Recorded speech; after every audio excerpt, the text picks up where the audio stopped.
Dave Keating reporting live from Brussels. Many thanks for that. For more, let's cross to Warsaw. Marcin Zaborowski is policy director at the Future of Security program for the think tank GLOBSEC. Thank you for speaking with us here on France 24. Thank you for having me. It is an unprecedented moment. The first time NATO weapons are used, the triggering of Article 4 of the NATO alliance, not Article 5. Was this the right response so far, and is it the only response that we are expecting? I would say triggering of Article 4, indeed, that's the only response that we can have from NATO at this point in time. The time has not yet come for Polish territory to be intentionally attacked in a kind of a way that we can demonstrate that. So even calling for consultations is unprecedented. It hasn't happened since the Russian invasion of Ukraine in 2021-22. So this is really a major step. The other response which is needed is material. In a sense that Poland would, together with its allies, need to develop a drone wall on its border with Ukraine, and Belarus. And I understand that has been mentioned today and discussed in Brussels. Part of a response was obviously also engaging with the Russian assets and shooting them down, which was being executed by Dutch, Polish, German and Italian aircrafts, which were scrambled on this occasion. Is it a wake-up call, having to scramble big fighter jets to shoot down drones? Well, I think it is a wake-up call because the response of the allies has been swift, has been successful. But then again, the very fact that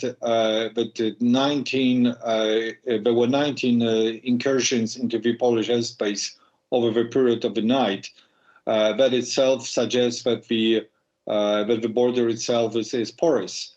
What would happen if more drones were being sent by Russia? Indeed, Poland needs to boost its defenses. All of the NATO allies need to boost their defenses in order to protect against this kind of incursions. What's the mindset where you are?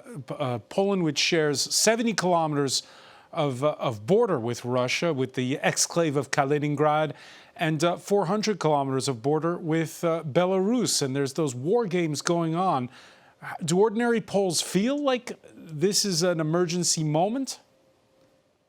Yes, I think that there is definitely a disquiet in Poland. There is a lot of anxiety. There have been extraordinary session of the parliament being called. The president sat down with chief of staff and with the prime minister. So we have some positive implications of that, meaning that a kind of a political conflict that you have in Poland going on between the president and prime minister and in the parliament itself has been suspended. But there is a lot of political unity at this point in time in Poland going on. We see how long it's going to last, but for now, Poland is speaking with one voice, and let's hope that that's going to stay that way, at least when it comes to the issues of security and defense. Yeah, but I was just going to say, Marcin, you have the Polish Prime Minister addressing Parliament, but later Donald Trump will be speaking to the Polish President, who's from the opposition. Yes. So Donald Trump has already he posted that strange message that you have quoted. We still don't know how to read it. He will be speaking with President Nawrocki, so we see what's going to be the outcome of that. One more thing which I wanted to add, sort of a slightly more of a human factor, people are really scared. I mean, I'm getting lots of phone calls. I'm getting lots of messages from people asking whether this is the start of a war, what's going on, whether people should think about moving somewhere else. So there is a lot of anxiety going on here. What would be the next step if this happens again? What can Poland, what can NATO do? Well, following the period of consultations, I think when consultations were being called for, when the Turkish airspace was being violated, then NATO in response have moved batteries of Patriots to the Turkish territory. So we can expect this kind of moves to happen here already after visa violation. We probably will see NATO taking decisions whereby, defense of Polish long eastern border, because it's not just Russia, but it's also Belarus and Ukraine, that border will be more protected than it already has been protected. Poland, as you know, has invested a great deal into defense. It's the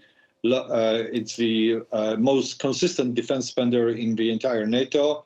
We spend almost 5% of GDP on defense, but it seems it's not enough. If several drones can violate the border as they have done. Marcin Zaborowski, many thanks for joining us from Warsaw. Thank you.